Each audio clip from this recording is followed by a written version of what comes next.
గురుభ్యో నమః. శ్రీమాత్రే నమః.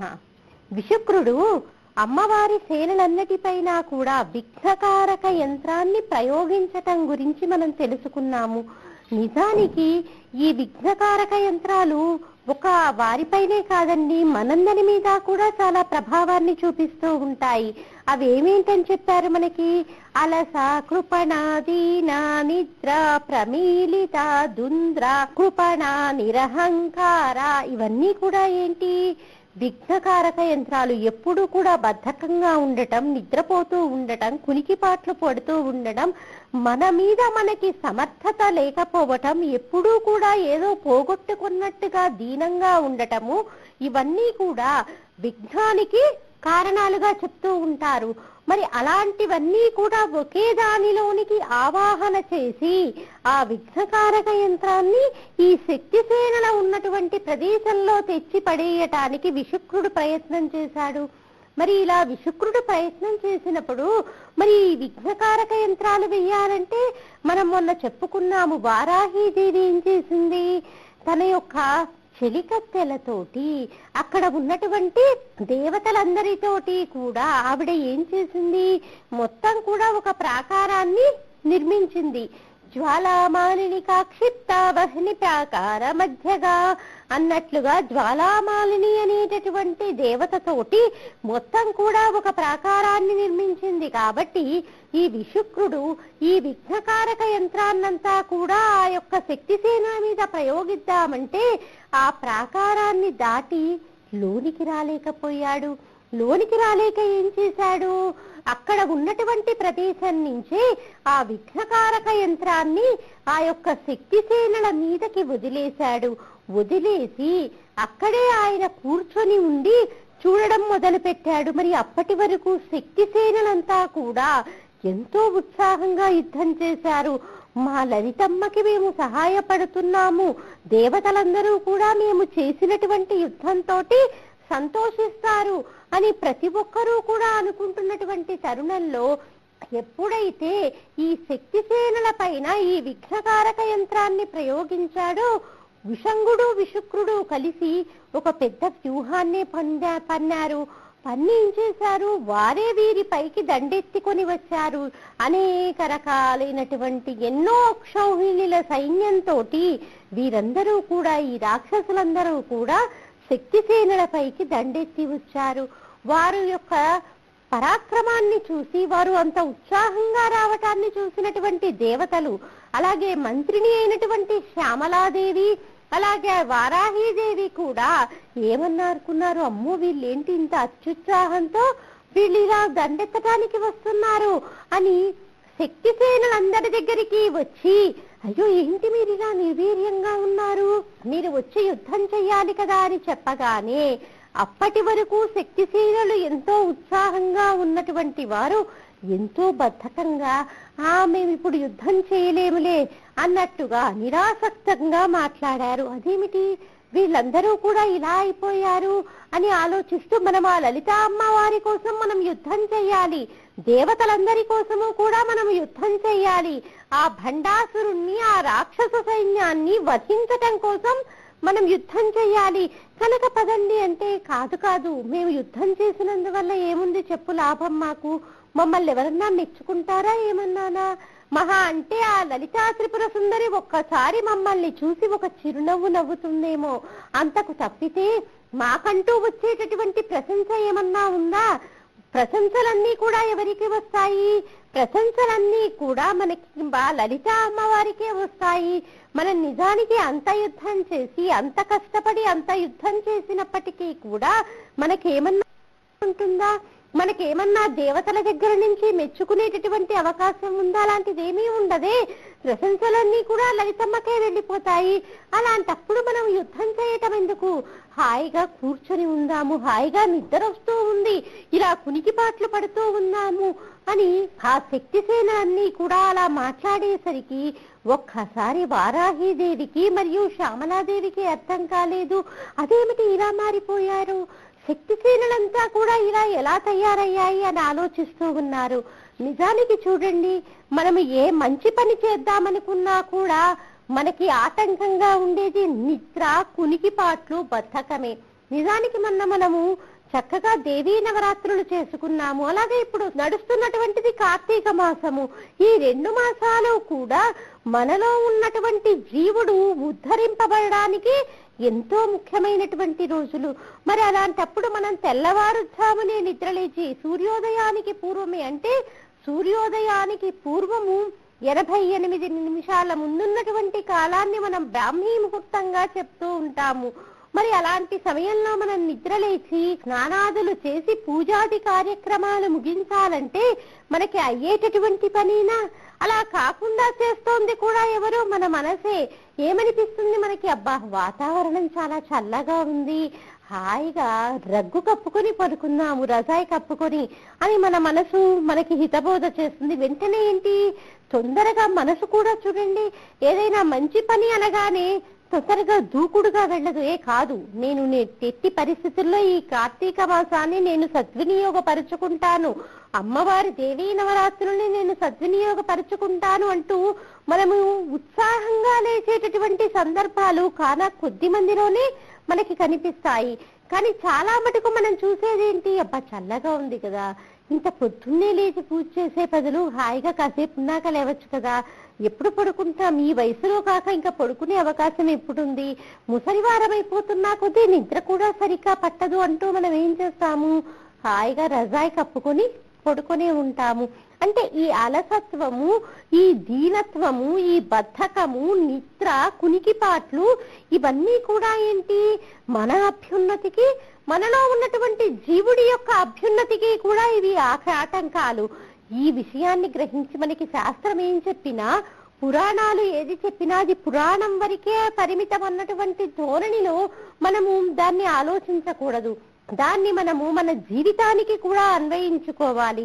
నిజానికి ఈ విఘ్నకారక యంత్రాలన్నీ ఓ యొక్క శక్తిశీలన మీదే కాదు, మన మీద కూడా అలాంటి దుష్ప్రభావాన్ని చూపిస్తాయి. నిజానికి విద్యార్థులు కూడా చూడండి, వాళ్ళు చక్కగా క్రికెట్ మ్యాచ్ ఉందనుకోండి, ఏ వరల్డ్ కప్ ఇంకేదో సెమీఫైనల్స్ ఫైనల్స్ ఉందనుకోండి, ప్రతి ఒక్కరూ కూడా, అంటే వయసుతో సంబంధం లేకుండా అందరికీ ఉత్సాహంగానే ఉంటుంది.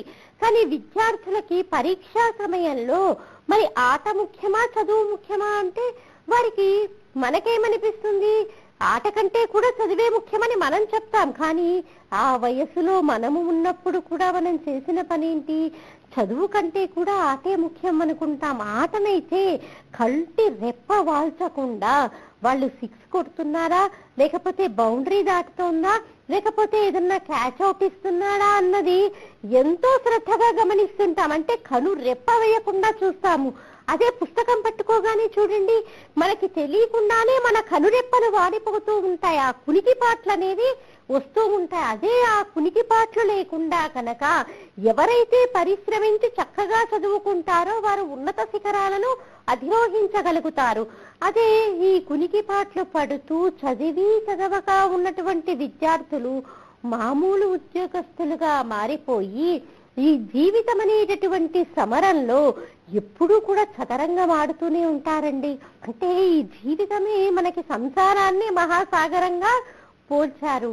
ఆ కాస్త సమయము కనుక మనం కునికిపాట్లు పడకుండా కష్టపడి ఉంటే ఎంతో గొప్ప ఉజ్వలమైనటువంటి భవిష్యత్తుని మనము అనుభవించే వాళ్ళము. కానీ మన అలసత్వానికి, మన అభ్యున్నతికి ఆటంకంగా ఏది అడ్డంగా వచ్చింది, ఈ కునికిపాట్లే వచ్చాయి. కాబట్టి మనకి తెలియడం కోసమే ఈ లలితా త్రిపుర సుందరి భండాసురుణ్ణి సంహరించేటప్పుడు చేసినటువంటి ప్రయత్నాలన్నీ కూడా మనం కూడా అన్వయించుకున్నట్లయితే మనకి జీవిత సత్యం తెలుస్తుంది. మరి అలా ఆ యొక్క ఈ విఘ్నకారక యంత్రం శక్తిశీలందరి మీద కూడా ప్రభావాన్ని చూపి వాళ్ళు బద్ధకస్తులుగా, నిస్తేజులుగా, ఏ పని చేయటానికి ఆసక్తి లేనటువంటి వారుగా, నిర్వీర్యంగా, కొంతమందిని చూడండి, మనకు వారిని చూస్తే పలకరించాలని కూడా అనిపించదు. ఎందుకు? ఎప్పుడూ కూడా ఏదో పోగొట్టుకున్నట్టు దైన్యమైనటువంటి దిగులుతోటి ఉంటారు. నిజానికి భగవంతుడు వారికి ఇచ్చినటువంటి జీవితం వడ్డించిన విస్తరైనప్పటికీ కూడా ఎప్పుడూ ఏదో కోల్పోయినట్టు, ఇంకేదైనా ప్రమాదం వస్తుందేమో అని ఆలోచిస్తూ వారి సమయాన్ని, వారి జీవితాన్ని, వారి ఆనందమయమైనటువంటి క్షణాలని కూడా వారు కోల్పోతూ ఉంటారు. ఇది కూడా ఏంటి, దైన్యంగా ఉండటం కూడా, దీన అన్నటువంటిది కూడా ఒక రకంగా మనకేంటి, మనసుకి ఉత్సాహాన్ని ఇవ్వకుండా కొత్త రకమైనటువంటి ఆలోచనలని తీసుకునేటటువంటి శక్తిని మనకి ఇవ్వకుండా ఈ యొక్క దీనత్వం అనేది కూడా మనకి ఆటంకంగా ఉంటుంది. కాబట్టి ఈ విఘ్నకారక యంత్రాన్ని మనం దాన్ని బ్రద్దలు కొట్టడానికి ప్రయత్నించాలి. మరి ఏ రకంగా బద్దలు కొట్టాలో కూడా మనం చూద్దాము.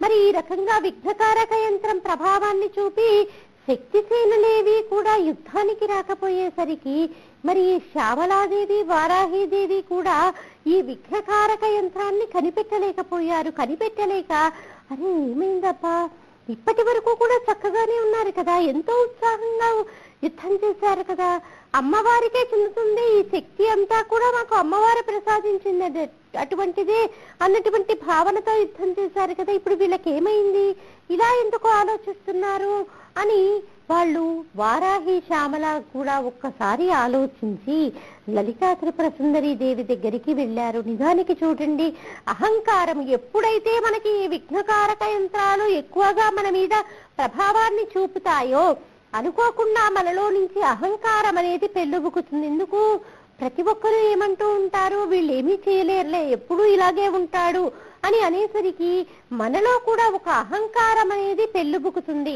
అహంకారం అనేది పెళ్ళుబుకి ఏం చేస్తాము, మనమేంటి, మన స్థాయి ఏంటి, మనల్ని వీళ్ళు అనాల్సినటువంటి వాళ్ళ అన్నటువంటి అహంకారంతో ఎదుట ఉన్నటువంటి వ్యక్తి ఎంత స్థాయిలో ఉన్నాడు అన్నది కూడా మనం గమనించకుండా వారిని దూషిస్తూ ఉంటామంటే ఈ అలసత్వము, నిద్ర, ఈ కునికిపాట్లు ఎప్పుడైతే ఒక వ్యక్తిలో పైకి కనిపిస్తూ ఉంటాయో వారిలో అనుకోకుండానే అహంకారం అనేది ప్రస్ఫుటంగా కనిపిస్తూ ఉంటుంది. ఈ శక్తిసేనలన్నీ కూడా ఏంటి, వారికి తెలుసు ఈ శక్తిసేనలకంతా కూడా శక్తిని అనుగ్రహించింది ఆ లలితా త్రిపుర సుందరీ దేవి అని.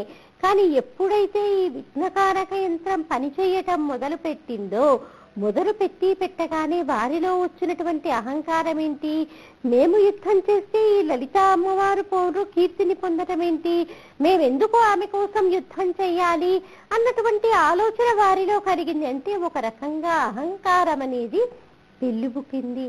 మరి ఈ విషయాన్నంతా కూడా తీసుకెళ్లి వారాహి, శ్యామలాదేవి అమ్మవారికి నివేదించారు.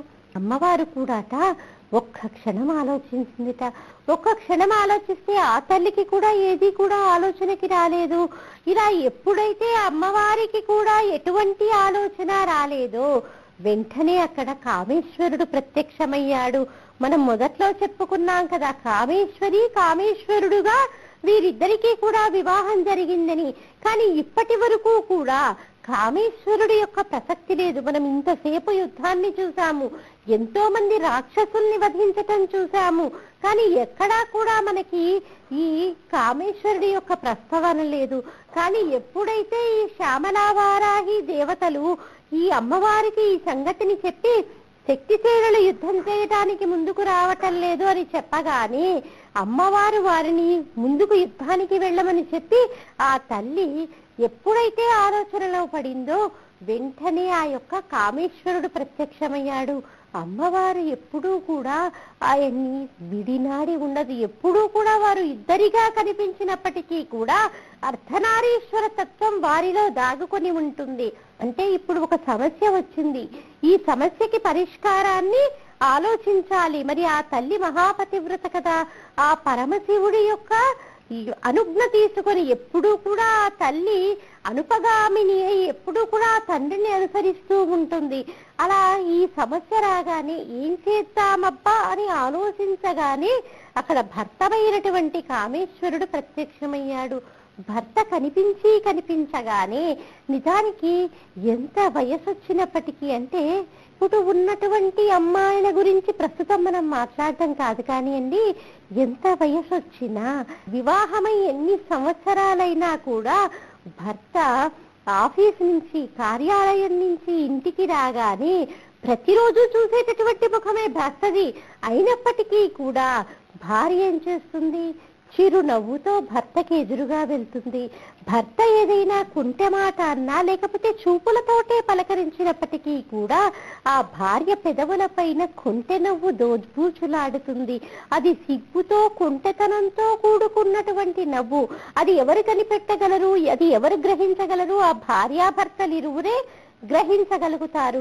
ఎన్ని సంవత్సరాలైనప్పటికీ కూడా భర్త పలకరింపుకి ఆ యొక్క సిగ్గుపడేటటువంటి లక్షణం పతివ్రత లక్షణం.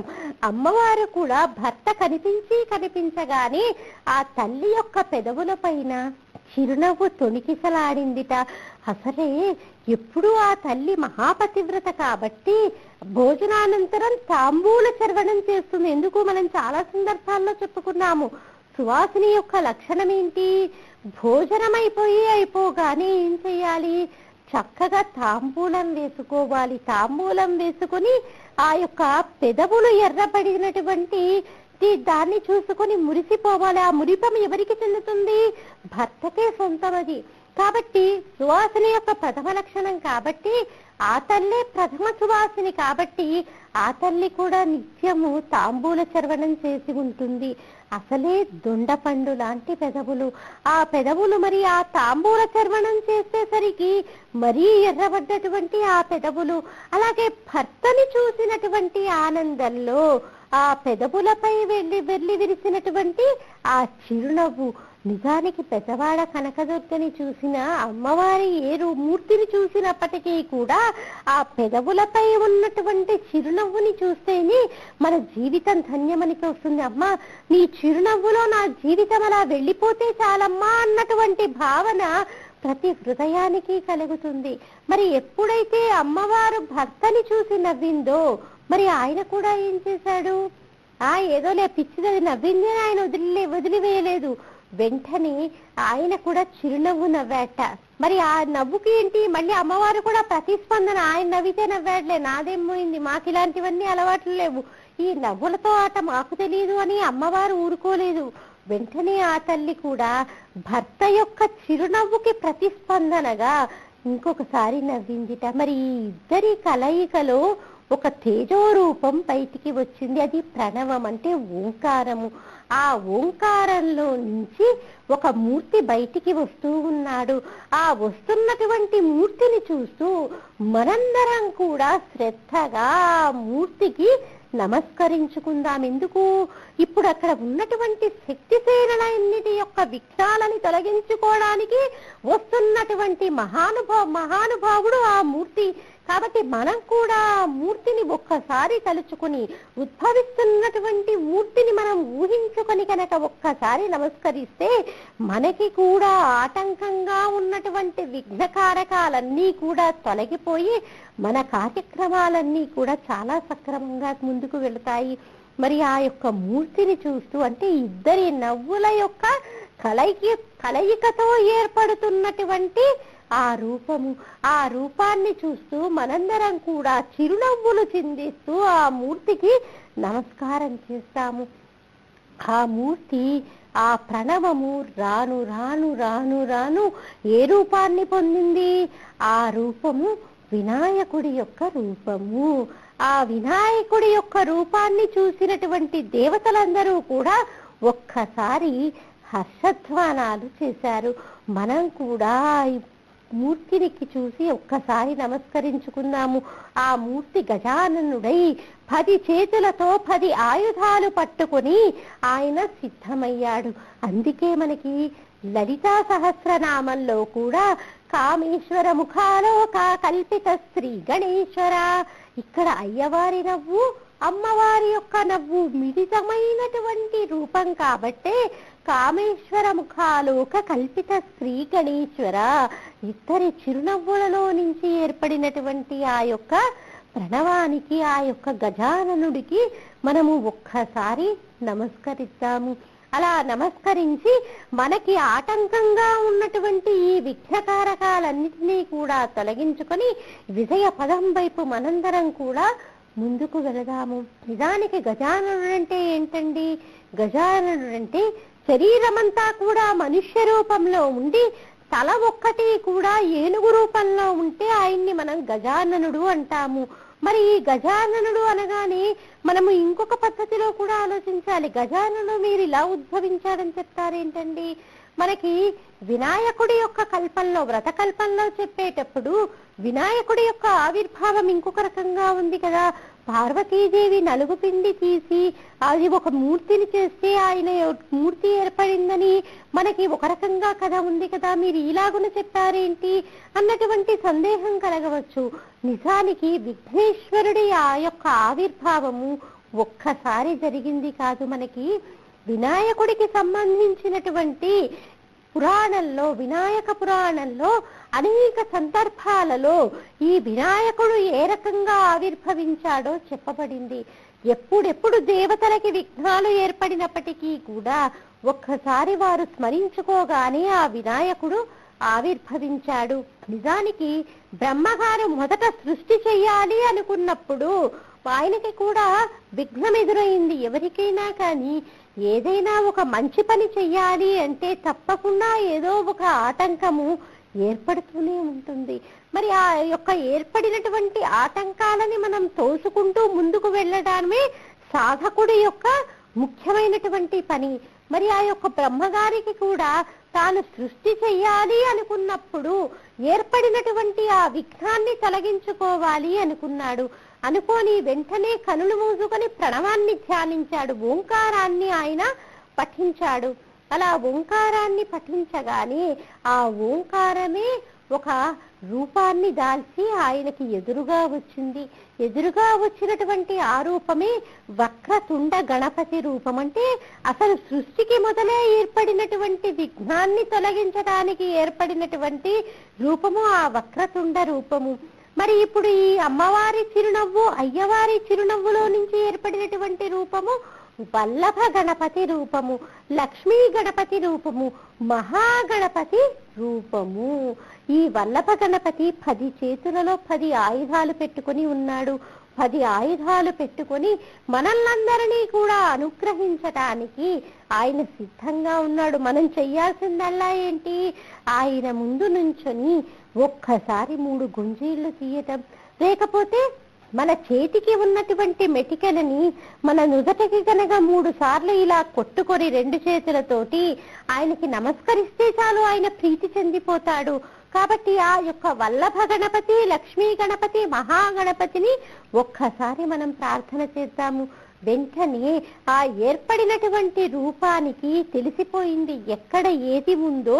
ఈ శక్తి సేనలన్నీ కూడా ముందుకు వెళ్లకుండా ఏది ఆటంకంగా ఉందో ఆయనకి అర్థమైపోయి అక్కడ ఉన్నటువంటి ఆ యొక్క యంత్రం వైపుగా అడుగులు వేయటం మొదలు పెట్టాడు. కన్న తల్లి అయినటువంటి లలితా త్రిపుర సుందరి అంటే వారి ఇద్దరి చిరునవ్వులతో ఏర్పడినటువంటి రూపం కదా. ఆ బాలుడు అటుగా వెళ్తూ ఉంటే ఆ తల్లి ఏం చేస్తాడా వీడు అన్నట్టుగా తన యొక్క చూపులతోని ఆ పిల్లవాడిని పోషిస్తూ ఆ పిల్లవాడు వెళ్ళిన వైపుగా చూస్తూ ఉంది. నిజానికి తల్లికి చూడండి, పిల్లలు కనుక చాలా మంచి పని చేస్తున్నారు అన్నటువంటి భావన కలిగిందనుకోండి, ఆ పిల్లవాడితో మరి ఏమీ మాట్లాడక్కర్లేదు, ప్రేమపూరితమైనటువంటి మాటలు చెప్పక్కర్లేదు, ఆ చూపులే చాలు. అలా తల్లి పిల్లవాడి వెళ్ళిన వైపుగా ఎంతో ప్రేమగా చూస్తూ తన యొక్క చూపులతో ఆ వినాయకుడిని పోషణ చేస్తూ ఉంది. ఆ వినాయకుడు అక్కడికి వెళ్ళి ఆ విఘ్నకారక యంత్రం పైన తన యొక్క ఒక్క పిడికిలితో ఒక గుద్దు కొద్ది ఆ యొక్క విఘ్నకారక యంత్రాన్ని బ్రద్దలు చేసేశాడు. ఎప్పుడైతే ఈ విఘ్నకారక యంత్రం భద్రలైపోయిందో వెంటనే శక్తిసేనలన్నీ కూడా ఉత్సాహాన్ని పుంజుకొని మళ్ళీ తిరిగి యుద్ధం చేయటానికి ఆ రాక్షస సైన్యం వైపు మళ్ళీ తిరిగి ఎంతో ఉత్సాహంగా ఆ యుద్ధం వైపుకి ముందుకు వెళ్ళాయి. ఈ యొక్క విఘ్నకారక యంత్రాన్ని కనిపెట్టి దాన్ని బద్దలు చేసినటువంటి ఆ వల్లభ గణపతికి, ఆ మహాగణపతికి మనందరం కూడా ఒక్కసారి ప్రణమిల్లుదాము. ప్రణమిల్లి ఆ యొక్క తేజోమూర్తి యొక్క ఆ దృక్కులు మనందరిపైన కూడా ఉండాలని, ఆ అనుగ్రహాన్ని మనందరం కూడా పొందాలని ఆయనకి ప్రణమిల్లి మనము 2 చేతులెత్తి నమస్కరిద్దాము. మరి అలా ఆ విఘ్నకారక యంత్రాన్ని బద్దలు కొట్టి తల్లి తండ్రి వైపు వచ్చాడు. ఆహా, చూసారా నేను ఎంత గొప్ప పని చేశానో అన్నట్టుగా అమ్మవారి వైపు రాగానే నిజానికి చూడండి, తల్లికి ఏదైనా గొప్ప పని చేసినటువంటి బిడ్డడు, గొప్ప పని చేసిన బిడ్డడు కనిపించగానే ఎంత ఆనందం కలుగుతుంది. ఎంతో ఆనందం కలిగి నా బాబే, నా చిన్నే, నా కొడుకే అంటూ దగ్గరికి తీసుకుంటుందా, తీసుకోదా? మరి అమ్మవారు కూడా తల్లి ప్రేమ కదండి. అమ్మవారైనంత మాత్రాన తల్లి ప్రేమను కాదలగలమా? అమ్మవారు కూడా ఏం చేసిందిట, ఆ పిల్లవాడిని తన హృదయానికి హత్తుకుందిట. నిజానికి అమ్మ ఎప్పుడు ప్రీతి చెందుతుంది? పిల్లలని కనుక మనము లాలించి పాలించామనుకోండి, తల్లికి ఎంతో ప్రేమ కలుగుతుంది. మనకి ఎవరో బంధువులు అనుకోకుండా వచ్చారు, ఇంట్లో కాఫీ పొడి నిండుకుంది. నిండుకోగానే ఏంటి, వెంటనే ఇప్పుడంటే ఇన్స్టెంట్ బ్రూ కాఫీలు వచ్చాయి, కానీ ఇది వరకు కాలంలో లేదు కదా. పక్కింటికి మనం అరువు తెచ్చుకోవటానికి వెళ్ళాము. వెళ్ళగానే అక్కడ పిల్లవాడు ఆడుకుంటున్నాడు అనుకోండి, వెంటనే ఏం చేస్తాము, అయ్యో బాగా చక్కగా ఉన్నాడే మీ అబ్బాయి అంటే ఆ తల్లి ఆనందిస్తుంది. అలాగే మనము సామూహికంగా కాత్యాయని వ్రతాలని మనం అతి త్వరలో నిర్వహిస్తున్నామమ్మా. ఆసక్తి ఉన్నటువంటి వారంటే ఈ కాత్యాయని వ్రతం చేసినంత మాత్రాన అబ్బాయిలకి అమ్మాయిలకి కూడా వివాహ యోగ్యత అనేది చాలా త్వరగా సిద్ధిస్తుంది. జాతకంలో ఏదైనా కుజదోషం ఉన్నప్పటికీ కూడా అది తొలగింపబడుతుంది. మరి ఆసక్తి ఉన్నటువంటి వారు సంప్రదించాల్సినటువంటి టెలిఫోన్ నెంబర్ 8122512611 సంప్రదించగలరు. ఇంకా దీనికి సంబంధించినటువంటి విషయాలని మళ్ళీ మన కార్యక్రమంలో తెలుసుకుందామమ్మా. స్వస్తి.